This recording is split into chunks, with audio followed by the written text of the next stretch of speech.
السلام علیکم، امید ہے آپ سب خیریت سے ہوں گے۔ چلیں آج شروع کرتے ہیں ایک نئی کہانی، ٹھیک ہے۔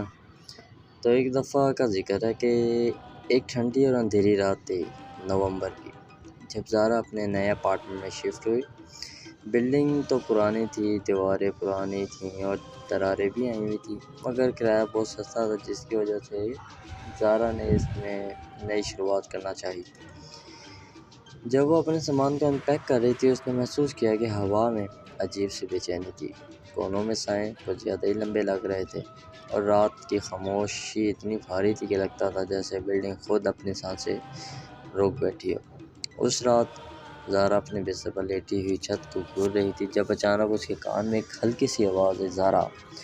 اس کا نام کسی نے دھیمی آواز میں پکارا تھا۔ زارا نے گھبرا کے اپنے چاروں طرف دیکھا، مگر کمرہ بالکل خالی تھا۔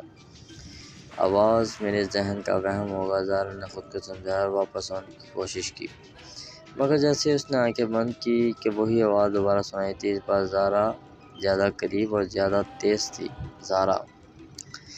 زارا کو دل زور سے دھڑکنے لگا۔ اس نے بیڈ سے اٹھ کر لائٹس آن کرنے کی کوشش کی، مگر لائٹس آن نہیں ہوئی۔ اندھیرا اور گہرا لگ رہا تھا۔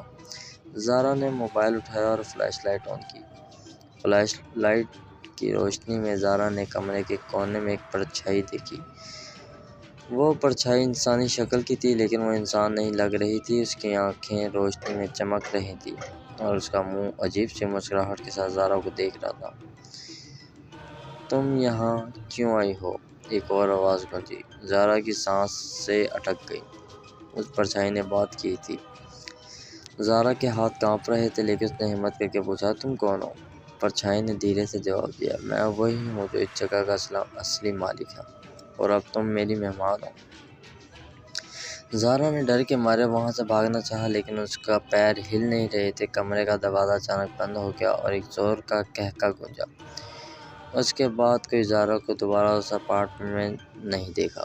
جب لوگ اس بلڈنگ میں رہتے تھے، وہ کہتے تھے کہ رات کو زارا کے کمرے سے آوازیں آتی ہیں۔ زارا، کوئی اس کا نام پکارتا، لیکن اب کوئی بھی اس کمرے کے قریب نہیں جاتا، اور وہ کمرہ اب بھی زارا کا ہے۔